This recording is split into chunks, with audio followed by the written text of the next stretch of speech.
síndrome de Down. En realidad no hay un grado de esterilidad del síndrome de Down, ¿no?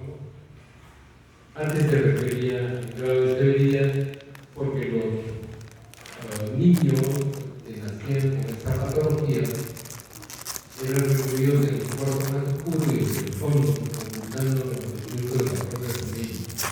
Entonces, esta criatura que no recibía ningún tipo de tratamiento, comunicado con ellos, vivía recluido, escondido, y entonces no se recibía ningún estímulo externo.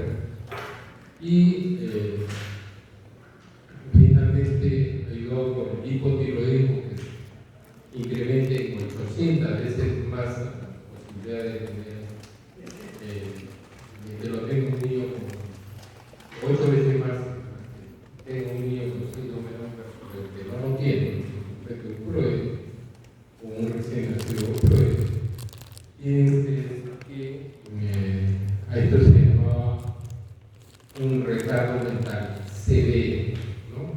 Actualmente la mayoría de los individuos, no es un nombre, un término peyorativo, no es un término correcto, puede ser un recién nacido, puede ser un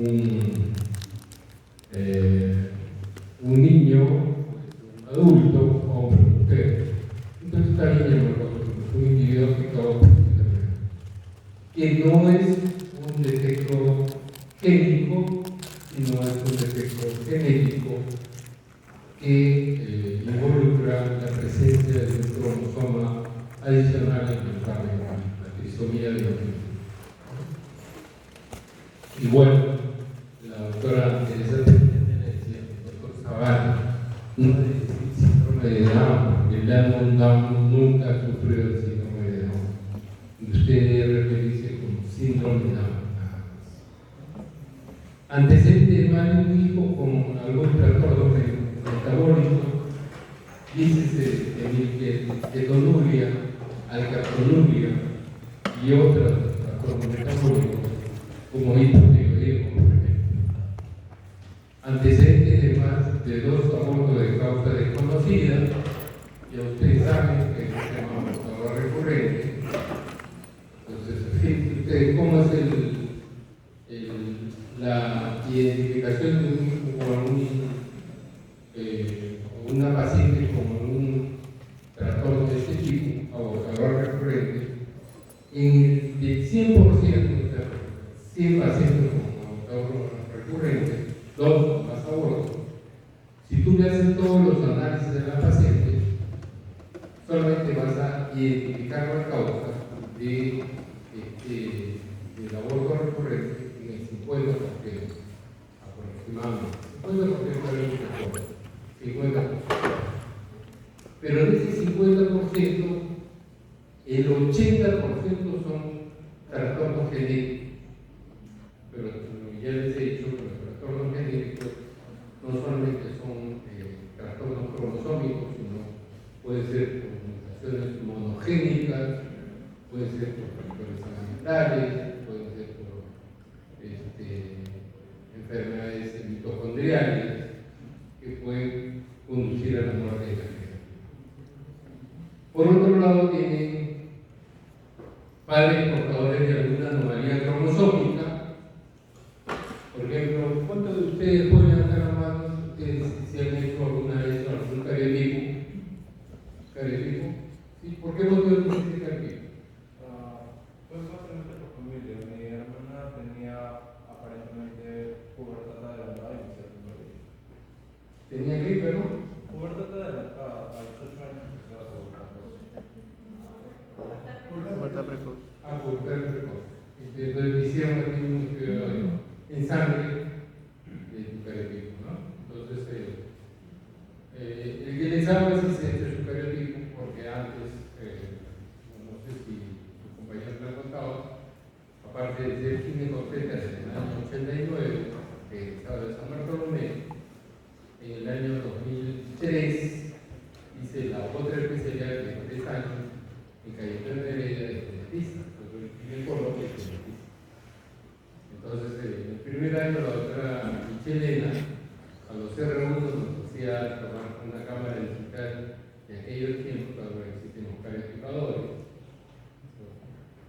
Sacábamos la muestra, la sembramos 2 veces, la cosechábamos 2 veces, tiramos la lámina, teníamos los cromosomas y teníamos que recortarlos con una tijera y ordenar los cromosomas. O sea, yo también mi carrera, 47, entonces así también te salió porque tenía que llegar. Entonces, esa es la fórmula cromosomal. ¿Algunos de ustedes saben qué se diferencia un cariotipo de un cariograma? Un cariograma. El conteo.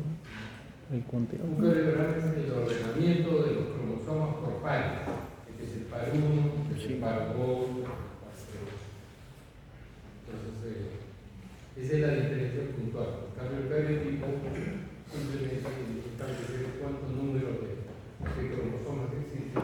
Si tiene un sobrante, una trisomía, una tetraploidía, o le falta una monosomía de X. Por ejemplo, la monosomía de X, ¿qué trastorno cromosómico es?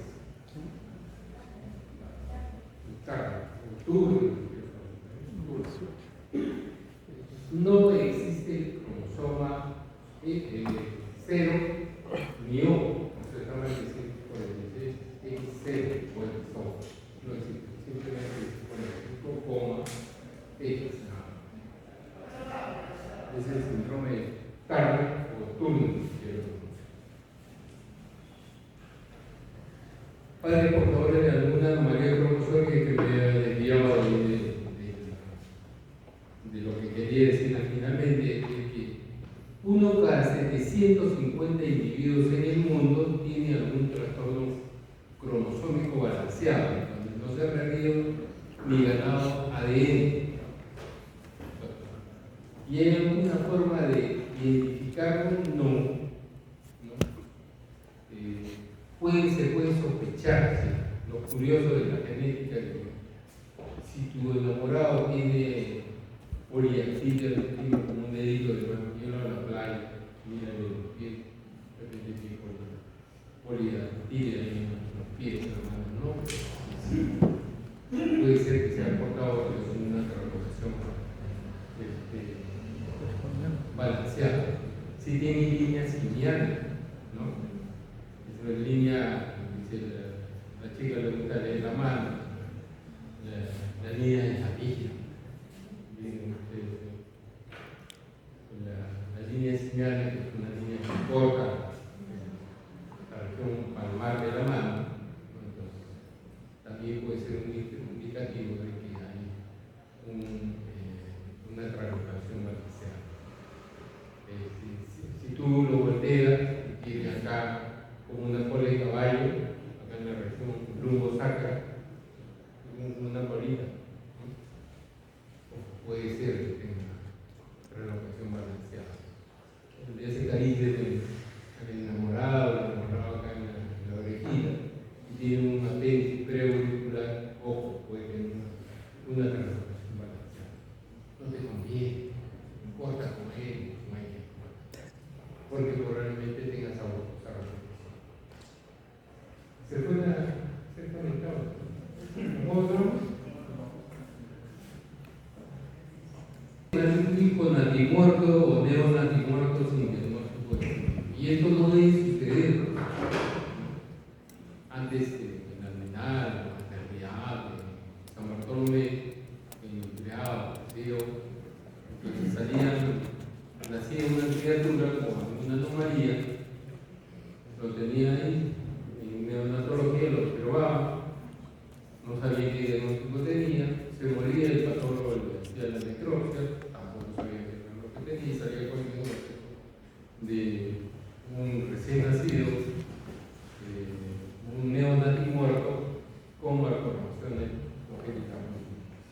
Entonces, esto no debe suceder porque ahora hay programas inteligentes que los que permiten poder identificar qué anomalía tiene ese recién nacido o ese diabetes materna. La diabetes incrementa en un 30% la posibilidad que noche tenga algún defecto en el momento de nacer. Serología positiva para TORCH, ¿no? Para toxoplasma, citomegalovirus, rubiola, ¿no? Hay un síndrome de rubiola fetal, microcefalia, cegueras o cataratas, ¿no? Entonces, eviten las chicas que todavía no han embarazado nunca y que tienen un primito, un vecinito con rubiola, acérquense a la criatura, inféctense en este momento, ¿no? Para que tengan la rubiola en estos tiempos y después no sufran de la posibilidad de tener un bebé con alguna anomalía de este tipo que les acabo de señalar. Exposición a tóxicos, ¿no? Radiaciones, fármacos, ¿no? Que pueden tener alguna influencia sobre el recién nacido. ¿Cuáles son las indicaciones entonces principales del diagnóstico prenatal invasivo? Lo que tienen acá.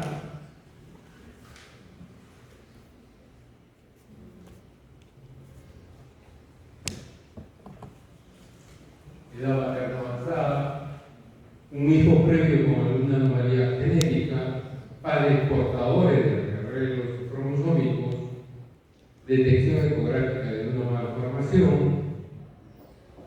y acá existe seguramente el Tony May, que en la siguiente clase. Cuando uno encuentra una anomalía en la ecografía, tiene que insistir ya con mayor agudeza en buscar otras anomalías en el feto, porque generalmente vienen acompañadas por otras anomalías, la anomalía del tubo gastrointestinal con anomalías renales, anomalías cardiovasculares con anomalías oculares. No solamente mire, encontré un falsete, no buscar qué otras anomalías uno encuentra. Riesgo elevado por esquema prenatal y la obtención de material para el análisis de ADN. Esto hace un tiempo era al revés, ¿no? Hace unos 30 años era al revés. Y que en la medida hacer cuántas amniocentesis hacíamos por mes, 80 amniocentesis por mes, un montón de amniocentesis. ¿Y cuáles eran las indicaciones para hacer alguna amniocentesis? Era mayor de 35 años, ansiedad materna. Esas eran las indicaciones. Actualmente ya no se hace esta, no es una cuestión prioritaria para cuántas amniocentesis ya sería el otro extremo. Se hace por mes y en la primera 4, 5. Entonces antes era al revés. Ahora se priorizan las pruebas no invasivas y después son las pruebas invasivas. ¿Y qué pruebas no invasivas existen en la actualidad? El análisis genético de ADN fetal y sangre materna, que tiene diversos nombres comerciales. Un pequeño porcentaje de células del feto pasa a través del torrente sanguíneo, la célula, y pasa a la circulación de la madre y esta puede ser analizado tempranamente. ¿A qué edad gestacional se analizan esto? Se analizan a partir de los 2 meses. 2 meses para nosotros, 9 semanas. A partir de las 9 semanas, uno ya puede saber si la criatura es un ploide o algo. Pero la prueba es cara, ¿no? Esta es una de las inequidades que han saqueado al Perú, conducido de la salud y la educación del pueblo en estos tiempos. Entonces tienen ustedes el análisis genético fetal de sangre humana. En esta parte, a ver, ¿de qué cosa estoy hablando yo? A ver, tú. ¿Cómo te llamas? Adriana. ¿De qué cosa estoy hablando? Está conversando con tu compañero. Entonces, esto también me trae a colación señalarle que existe un término que se llama la quimera, quimerismo. Entonces, ustedes han escuchado hablar del síndrome del nido vacío. El nido vacío es lo que ustedes ya debieron hacer hace algún tiempo. En Estados Unidos, jóvenes, hombres y mujeres se independizan a los 18, a los 19, 20 años de edad, y es un viejo para seguir viviendo con los padres. Pero los cambios económicos han conducido que ya incluso en países avanzados los jóvenes no se independizan. Ustedes sí, no deberían con sus padres, pero en otros países no sucede eso. Pero, entonces, el nido vacío significa que uno no crió, inculcó los buenos valores y de pronto se independiza, se casa, se va a convivir, tiene un roommate, qué sé yo, y entonces los padres se quedan en su casa grandota y alguna vez soñaron que iban a vivir con los nietos, con todos los hijos, bueno, todos en realidad terminan emigrando, el síndrome del nido vacío. Y entonces sucede aquí algo muy importante que es la quimera, ¿no? Y ustedes verán que la madre se adapta, la mujer se adapta mejor a esta situación de alejamiento de los hijos y el padre no tanto. Y es porque existe un pasaje de sangre a través de corriente sanguínea hacia la madre y queda circulando de por vida en el organismo de la mujer. Entonces ella siempre va a sentir, ¿no? Diciendo psicoanalista, siempre va a sentir que ese hijo le pertenece y sigue a su lado. En cambio, el varón, como no lo ha tenido en su vientre, no tiene esta cualidad. Y entonces, por eso es que el varón excepcionalmente puede tenerlo, pero mayoritariamente sufre cuando los hijos se alejan de la casa. Eso se llama el quimerismo, ¿no? Cuando pasan células y se quedan perennemente, no solamente en la parte en el subconsciente, sino que se quedan circulando perennemente en la sangre de la madre, de la mujer. Luego tienen el screening bioquímico y la tecnología que ha ido avanzando. Actualmente estamos con 7D. Y usted dirá, pero ¿y de dónde habla el doctor Garo que las 7 dimensiones? Yo conozco 3 dimensiones. ¿Qué dimensiones conoces? Doctor. ¿Qué dimensiones conoces? 2, 3 y 4D. En la vida real, 2, 3, 4D. En ecografía le dan hasta 7 por color y forma. Pero no, yo iba al tema, existe un largo, ancho y profundidad, para que tengan las 3 dimensiones. Si yo le contara la historia de esas ecografías de 3D, la ecografía 3D vino al Perú, debe ser en el año 90, 91 quizás, y solamente la tenía Hilo Quiroz, la Ricardo Palma, la tenía Lucho Noriega, que construí, y la tenía Mancilla, el equipo que ve tipógrafo de ecografía. El traductor es tamaño de un ladrillo ping-pong, grandote. Tenía que tener alguien que maneja la PC en un lado y alguien que ayude a congelar las imágenes. Un montón de personas actuamos para la captura del libro. Ahora ustedes ven que el traductor es chiquito, ¿no? Sino que es volumétrico, es gordito el traductor. Pero como dice su compañero, las otras son, digamos, falacias nada más, en el sentido de que no existen los 4D, 5D, 6D, 7D y las que aparezcan en el futuro, sino es la capacidad de resolución del equipo, de los dos más bonitos. 7D, pero es decir, como una porcelana en la caja. Incluso existe un software que me lo acabo de comprar yo.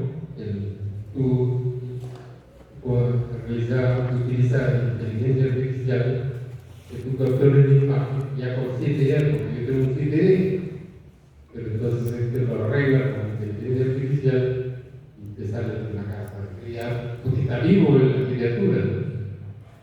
Pero son $1.500 por año.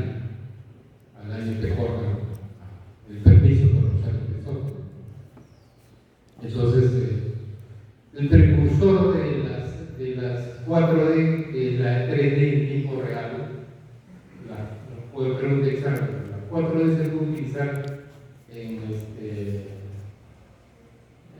ginecología no, porque el útero no se mueve básicamente, lo puedo ver un poco, pero el feto sí se mueve, como te dice así.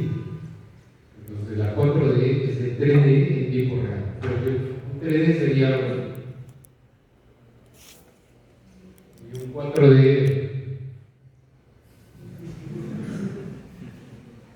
3D en tiempo real. ¿De acuerdo?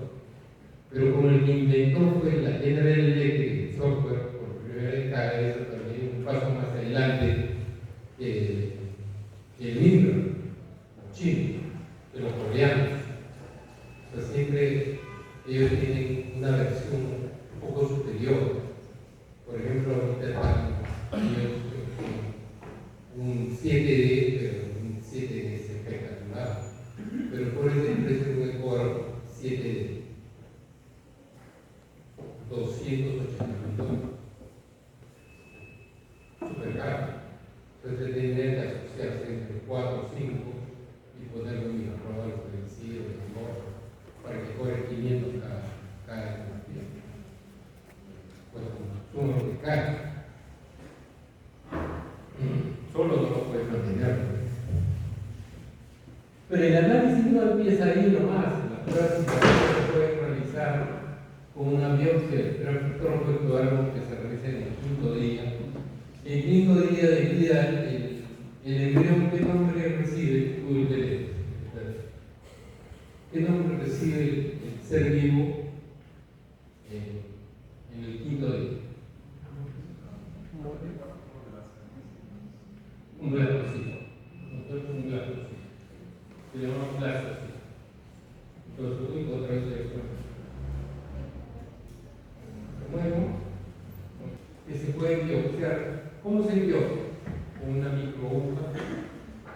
No se le biopsia al miroblast, se le biopsia al tronco ectodermo, a la placenta primitiva. ¿Cómo se le biopsia? Con láser, pero el láser puede dañar al embrión, a la placenta.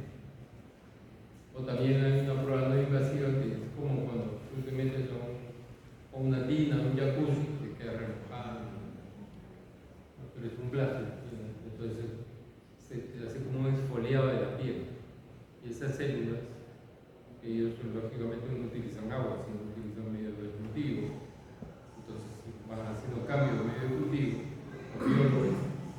y lo que hacen es analizar esas células que se han exfoliado, entre comillas, para hacer el análisis genético de ese blastocito. El no invasivo no se le ha tocado, porque con una microaguja lo que se hace es como arranchar esas células. Pues necesitan, los biólogos necesitan solamente 4 o 5 células nada más. En cambio, con el láser puede ocasionar daño. ¿Cuánto crees tú que vale un láser? Un láser para biopsiar el tronco ectodermo. Un aparatito chiquito, tamaño como 3 veces el choque. ¿Cómo te llamas? Piero. Piero. Sí. ¿Cuánto costará un láser? $500. No todas las pacientes tienen biopsia, pero no todas las pacientes son indicativas para hacer el biopsia. Cuesta $28,000. Caro. El aparato es caro. Entonces, se puede estudiar al embrión, sí, biopsia del tronco, biopsia del hemisferio coreano, mediante una biopsia de placenta a las 12 semanas, biopsia coreana, amniocentesis 16 semanas. Nosotros en ese tiempo que les contaba, en el año 92, 93, 94, tomamos 80 amniocentesis por día, un montón. Hemos hecho amniocentesis precoces, también de 13 a 14 semanas. Ya está prohibido, o sea, porque puede producir mutilación de la obrera del feto. No es recomendable. Celocentesis, hemos hecho celocentesis cuando uno entra al mesodermo externo renal, y también lo pasamos a analizar. Hemos hecho un montón, pero actualmente la amniocentesis del tiempo correcto son 16 semanas. Pregunta de examen. Cordocentesis a partir de las 20 semanas, sacar sangre venosa. Biopsia de placenta. Esas restricciones en el crecimiento intrauterino, de manera grave, severa, persistente, ¿no? Y usted, ¿qué técnica va a hacer con la biopsia de placenta? Porque puede haber un mosaicismo confinado a la placenta. Biopsia de músculo, Duchenne, Steiner, miotónica tipo 1. Entonces, si una señora ha tenido un hijo que de pronto avanza, llega a la etapa de la pubertad, puede tener 14, 15 años, comienza a tener debilidad muscular de los pies, de los tobillos, de las piernas, de la pelvis, sube los músculos intercostales, parálisis respiratoria y se muere. Entonces, la próxima ya, doctor, ¿qué cosas hay que existen más para que yo no volver a tener esta mala experiencia de haber tenido un hijo que nace bien y se muere mal? Entonces, tienen ustedes acá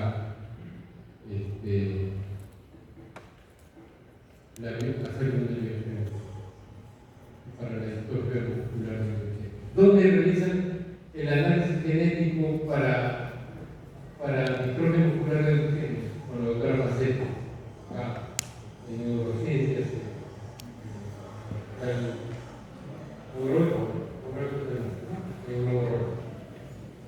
buscan la doctora Pilar y la recomendar al doctor Fabra con usted. Quiero que me hagan por el CIS, quiero que me hagan un análisis de microfilas, para el problema. Y luego viene la biopsia de piel para esta enfermedad del niño mariposa, ¿no? Epidema vesiculioso. A ver, tú que estás solo ahí en el centro, ¿cómo te llamas? Álvaro. ¿Y quién es el niño arcoíris? Niño arcoíris.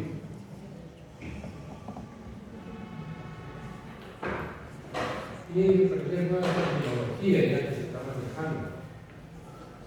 El niño arcoíris es aquel niño que viene luego de una pérdida. Para el señor que tuvo una pérdida, un óbito, un aborto, ¿no? Y que muchas veces le permite sacar ese círculo de la pena, de la depresión. Es un niño muy esperado, el niño arcoíris. Es como el efecto de pasar a través del arcoíris para tener esta sanación espiritual que puede tener la persona.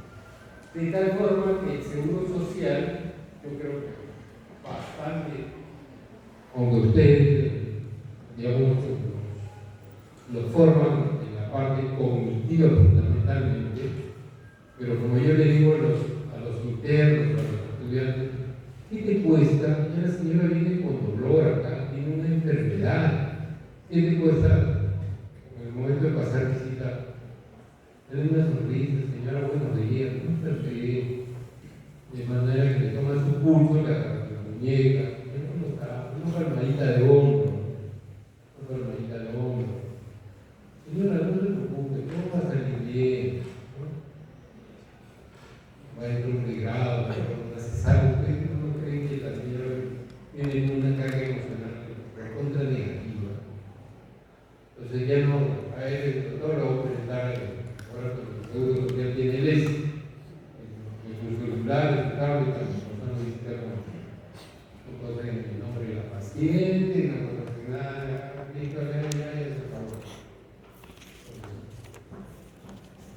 El niño alcohólico calculó que el seguro social implementaba el área o el código, así como existe un código blanco.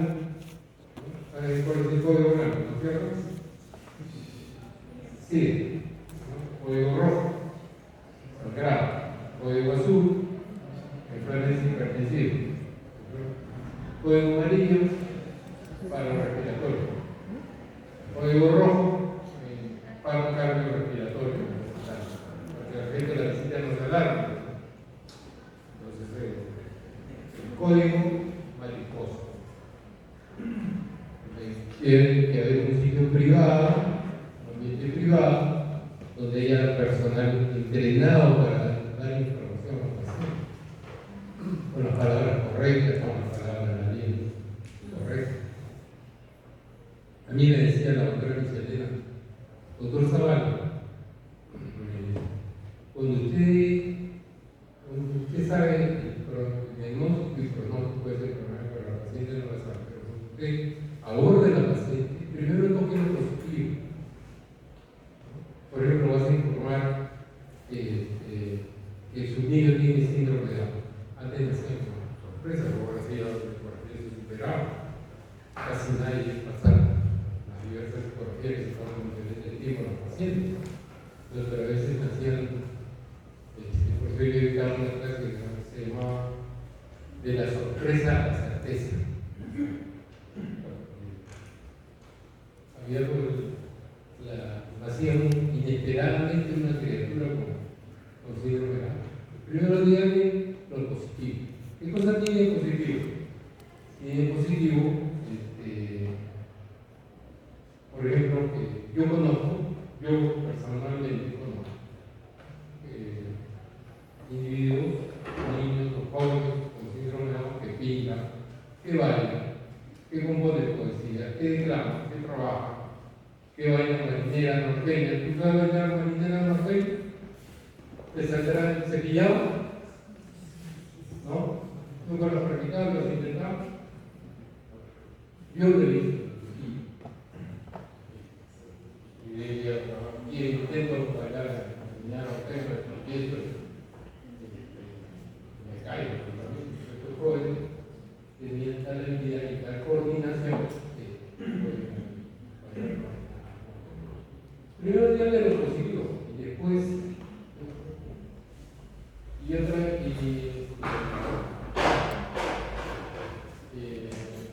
y después puede decirle por bueno la parte que tiene el hipotiroidismo, la parte que puede tener nuestra regulación mental,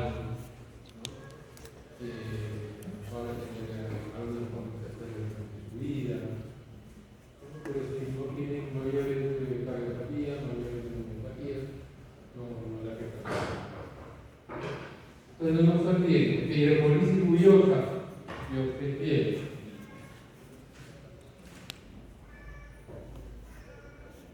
Entonces, en el embrión se hace el tamizaje genético y en el feto son unas proteínas. Y se lo atreven por acá. Entonces, estas pruebas, como les decía, reciben una serie de nombres. Las más conocidas acá en Perú, las pruebas de ADN fetal libre en sangre materna,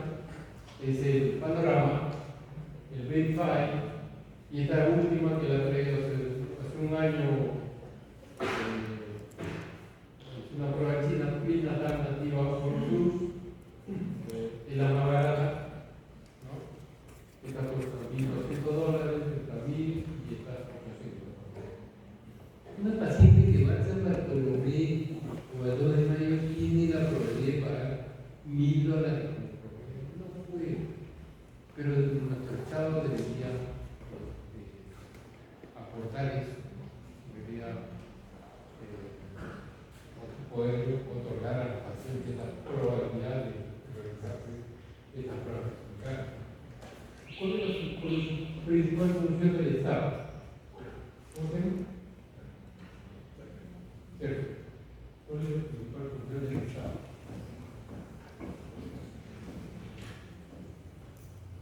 ¿De qué se encarga el Estado? Estamos más todos. Camino.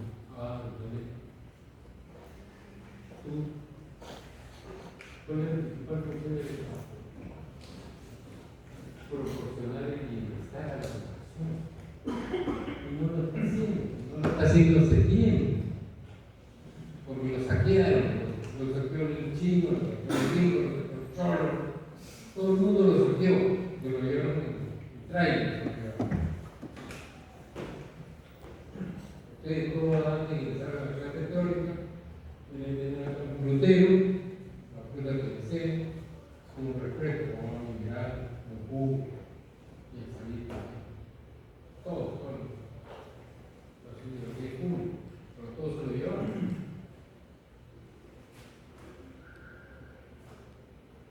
Y luego tienen que establecer mi bioquímica de genética prenatal, pero lo usan solamente, no lo realizan 3 laboratorios acá en Lima, Robert, Brunstein, y la otra es que tiene un nombre de una barra. Acá se mide la HCG beta libre, su unidad beta libre, proteína aromática asociada al embarazo, la proteína, y cada alteración de estos determinantes tiene una característica.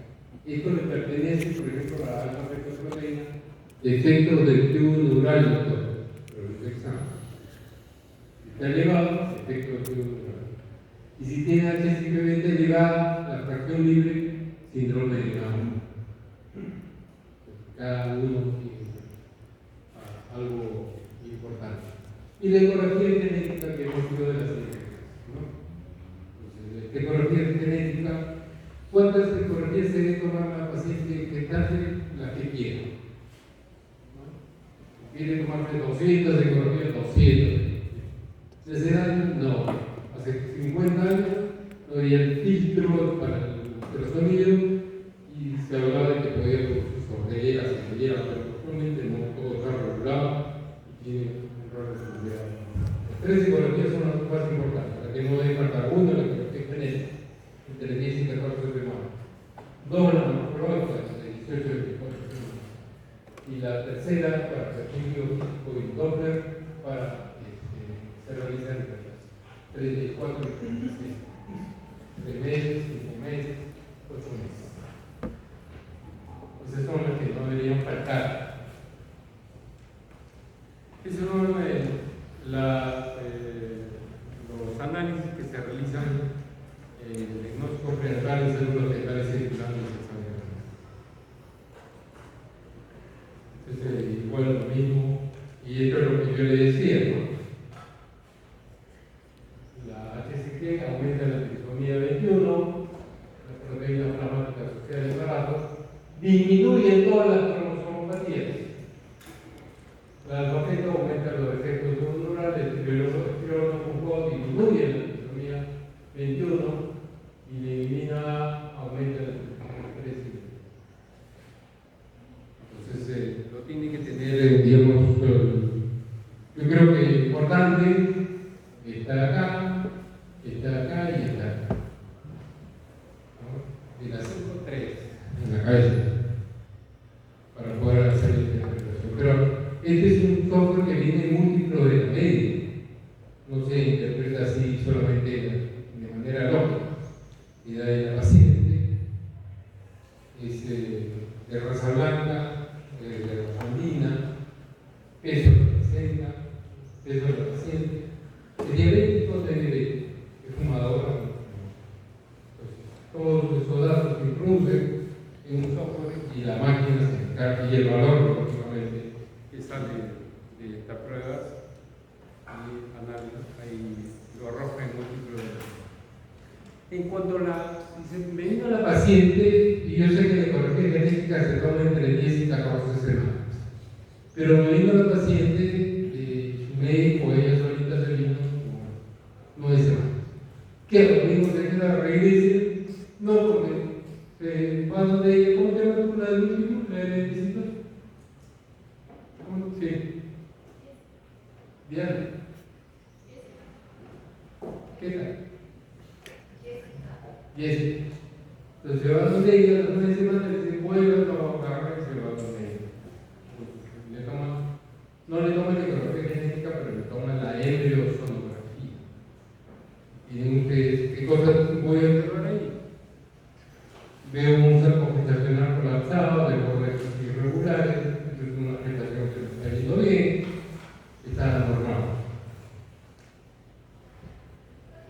Ahora, la vesícula bitelina, que es el sitio donde se alimentan las criaturas, este es en 3D y en 2D se le ve así como un arito, así.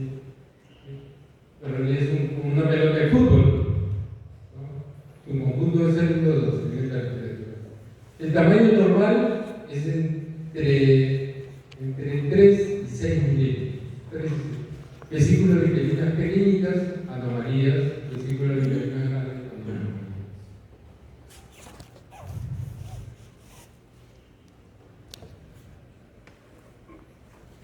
Y esa es la semana. ¿Qué hay con respecto a la translucencia local cuando ya vino ya para la ecografía genética? La translucencia nucal es una bolsita que la tenemos todos cuando somos fetos, acá. Fetos, por supuesto, vengo a partir de las 8 semanas de un día, antes de un embrión. Esta bolsita, y que se dice que la hipótesis más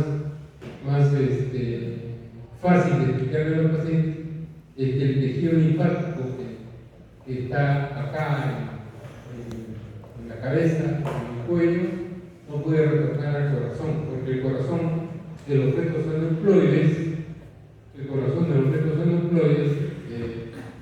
en un 50% puede tener algún defecto. En la trisomía 18, el síndrome de Edwards, ¿cuál es la probabilidad de que el feto tenga alguna cardiopatía? 75%. Relativo técnico, estoy diciendo, relativo técnico. 75%. En los síndromes de Down, ¿cuál es la probabilidad de que el feto tenga alguna neurología? ¿Algún defecto cardíaco? 50%. ¿Y cuál es la probabilidad del síndrome de Turner, la cromotomía de X, que tenga alguna cardiopatía o adaptación de aorta? 25, 50, 75. Bueno, por ahí ahora me pregunta Elena. Entonces, ahora, ¿cuál es la cardiopatía más frecuente en el Turner o adaptación de aorta? ¿Cuál es la cardiopatía más frecuente en el síndrome de Down?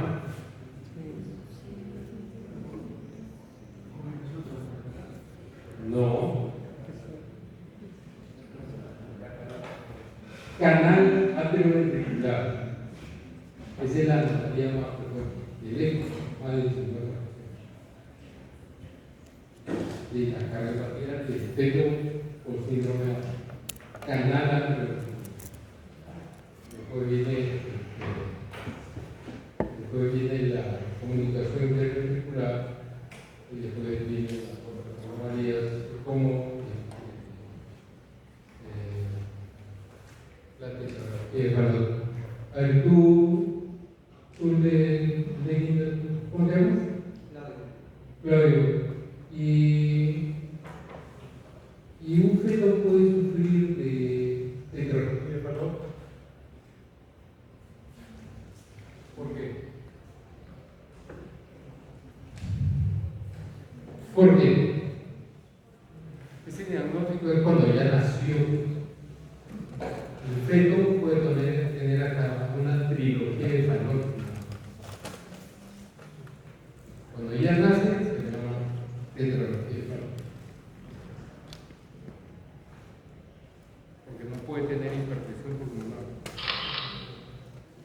El otro parámetro, la otra variable es hueso nasal, hueso propio de la nariz.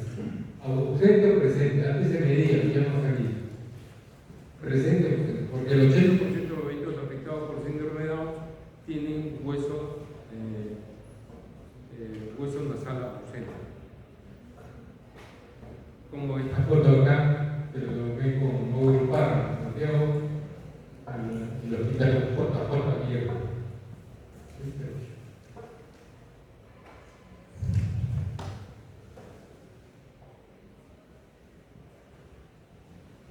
Acá sí tiene una duda, también. Y acá está.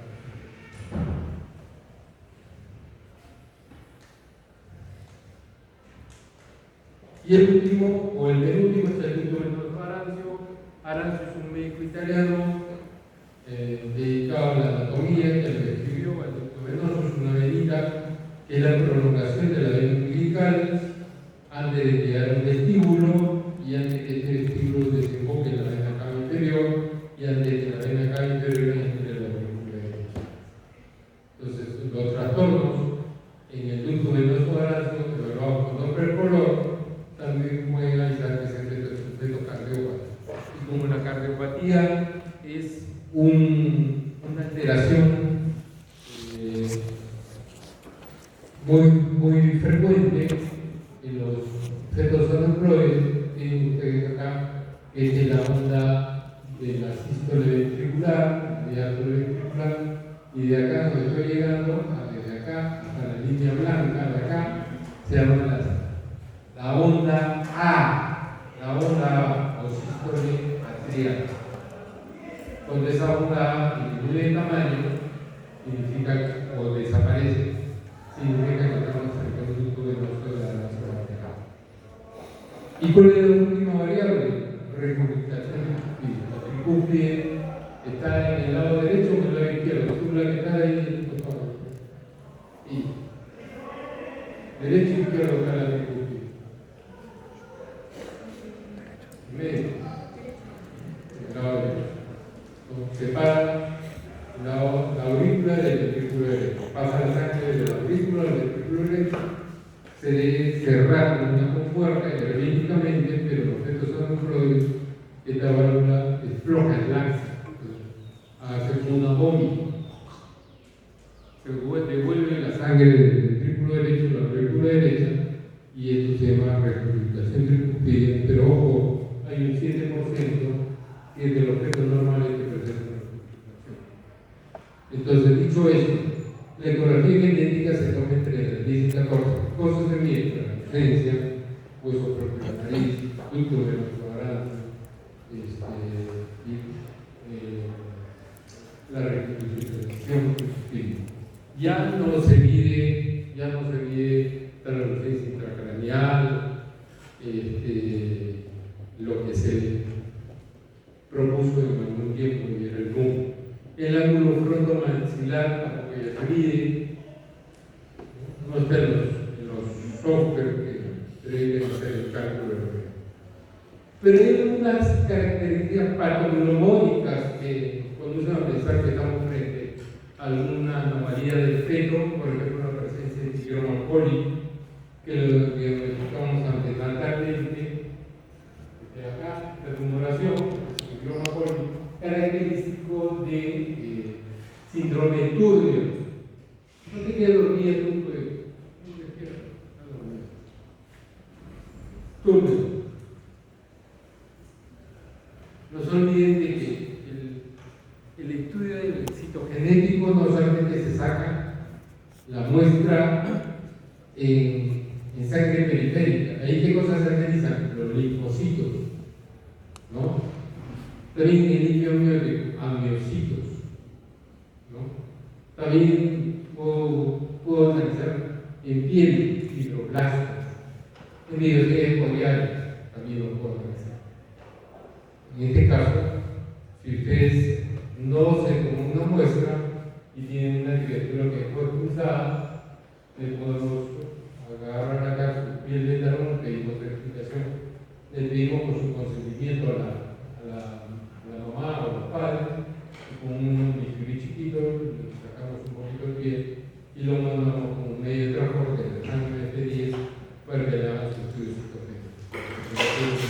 fue expulsado.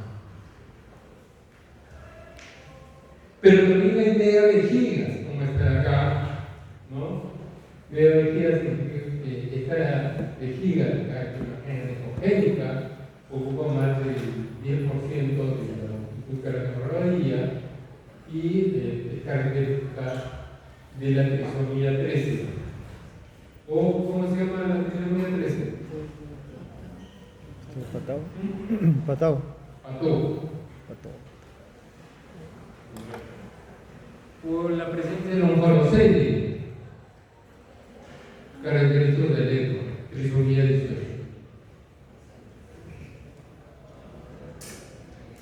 Ahí estamos un carocele, con 3 días, en conseguir, así se había pasado, pasar totalmente diferente, así impacto.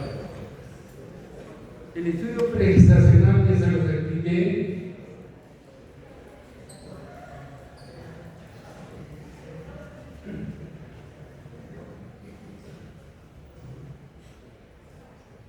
No se realiza el embrioplasma, el macizo cerebral interno, lo que se realiza es a la placenta.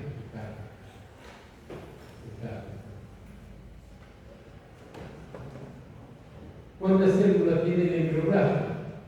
5 o 6 células. ¿Cuántas células tiene el trófono? 20 células.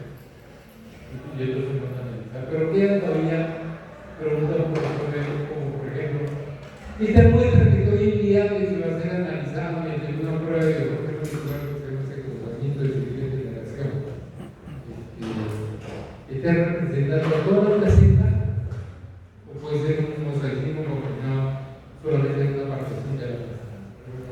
En vez de que esté representando todo esto, donde dice yo soy de emergencia, justo en la gestación y la que. Pero no está representando todo, a todo el salón. El trófono reflejo igual a la producción cromosómica a nivel del macizo cerebral interno, no, porque puede ser que el embrión esté bien y la placenta esté mal, o viceversa. Se puede autocorregir cromosómicamente si algunos embriones han sido condenados a ser descartados o condenados a vivir de por vida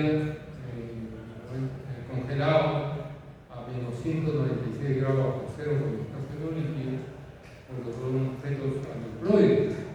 Y en realidad, cuando ya una vez se los dona para los laboratorios, han sido transferidos en otras pacientes y hay fetos con una trisomía 21 y nacen criaturas sanas, hombres o mujeres sanas, porque hay una modalidad de autocorrección genética que se llama el rescate trisómico, o hay un fenómeno natural también que se llama el rescate monosómico. Por ejemplo, en el turno lo transferí, era un turno y nació una mujercita nueva. Esa es la prueba que actualmente se utiliza en el secuenciamiento de siguiente generación. ¿Pero cuánto cuesta esto? $2.000. Es el costo, un NGS. Estas son las guías de práctica, los niveles de evidencia para las anomalías cromosómicas. Para repetirles de que el tiempo que se realiza la biología de coriales, 10, 12 semanas, a los 16 semanas, por los 18 o 23. Este tiempo de resultados, el que más tenemos acá en la. Por ejemplo, para tener un resultado en el Almenara, el paciente X, ¿cuánto tiempo? Un mes y medio, no porque el efectivo debe ser más, sino porque hay un montón de pacientes.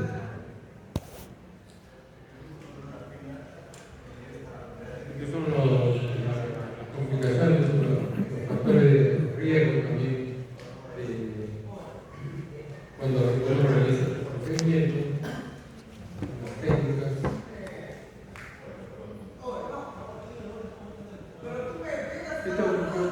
necesitan saber.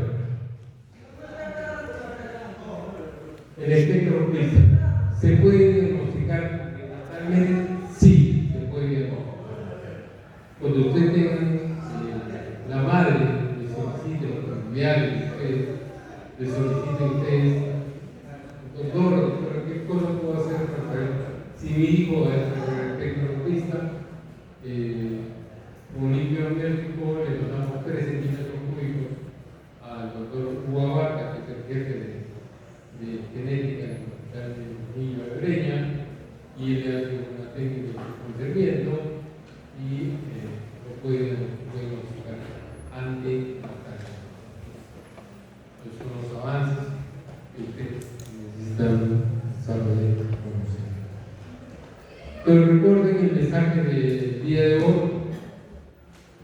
Ya la paciente bastante tiene como su enfermedad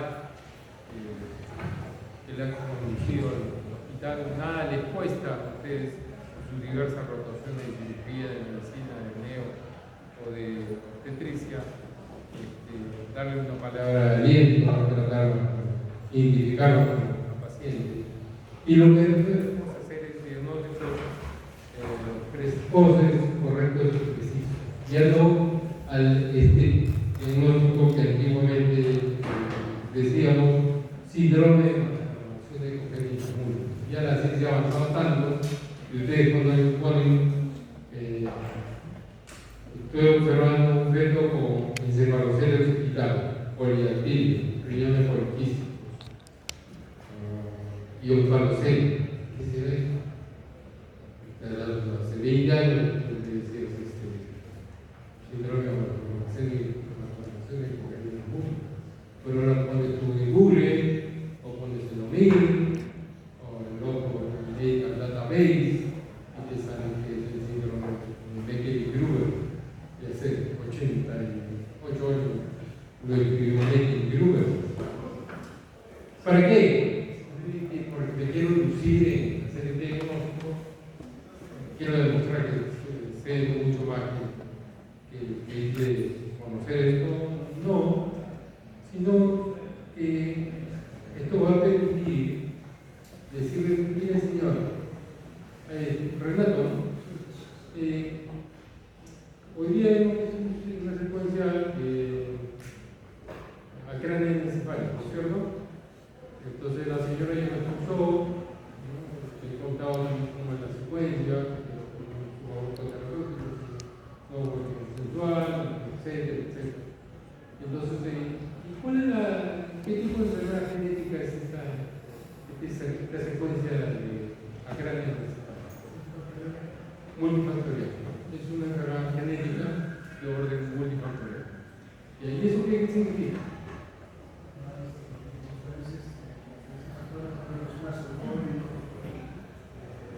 Uno no ambiental, que es la insuficiencia del alcohólico, y la otra que tenía la mutación de varios genes. ¿Se acuerdan que cerraban el tubo neural? Yo no sé, quería decir que multifactorial, varios factores. ¿Ya? ¿Y cuál es la posibilidad que se repita eso? Es el interés de los padres. ¿Cuál es la probabilidad? Por eso también cuando los ácido fólico, pacientes que han tenido excesiones de flujo neural solamente consumo, de 0.4 miligramos por día, 4 miligramos. La probabilidad que se repita una enfermedad multifactorial porque poliactilia, subradial, que son enfermedades multifactoriales, defecto del tubo neural también, es del 3 a 4%. Es bajo, 3 o 4%. O si no, el que le corresponde a la señora de la incidencia cuando diga a estar ingresando la próxima vez. Entonces, pero en el Meckel-Gruber es autosómico recesivo. ¿Y cuál es la probabilidad que se repita eso? 25%. O sea, de cada 4 gestaciones se puede repetir ese Meckel-Gruber. Y la condroplasia, doctor, 400 se pueden prevenir, de cada 10, 5. Entonces, para eso es el diagnóstico antenatal, ¿no? Para eso sí, o de curioso, sino para poder darle una adecuada información. Como dice su compañero Renato, esta señora debe recibir 8 gramos, 4 gramos de